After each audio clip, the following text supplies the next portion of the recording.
না ভাই, আপনার এসে তেমন কিছু হয়নি। গ্যাসটা চেঞ্জ করলেই ঠান্ডা হাওয়া দিবে। করে দিব, সমস্যা নাই, করে দিব। ময়লা হয়েছে ভাই, ঠান্ডা বাতাস পাবেন কিভাবে? ক্লিন করে দিচ্ছি, তারপর বুঝবেন। না ভাই, শুধু গ্যাস না, আরো সমস্যা আছে ভাই। পুরোটা খুলতে হবে, না খুলে বলতে পারছি না। পুরোটা খুলি তারপর বলবো আরো সমস্যা তোমার বলবো। ভাই, সবই ঠিক করে দিব। দামটাকে মিটিয়ে নেন। আমার কিন্তু ভাই এক কাজের এক রেট। আমি কিন্তু বার্গেনিং পছন্দ করি না। ওই টাকাই আমাকে দিতে হবে, ঠিক আছে? এসে কিনলেন, আমাকে বললে তো আমার কাছে মেলা ভালো এসি ছিল। যাই হোক, নিয়ে যখন ফেলেছেন, তাদের পরে আবার 19 টাকাটা ধরে দিয়েন। বন্ধু, একটা পুরাতন এসি পাইছি।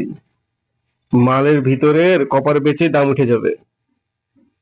ঝাড়ি লিচি সিস্টেম করে। না না, মালিককে বুঝতে দেই এসির এত দাম আছে। আরে ভাই, নতুন এসি হয়েছে তো কি হয়েছে? সার্কিটের সমস্যা। সার্কিট নষ্ট কি হতে পারে না? বন্ধু, এসি নিয়ে আসছি।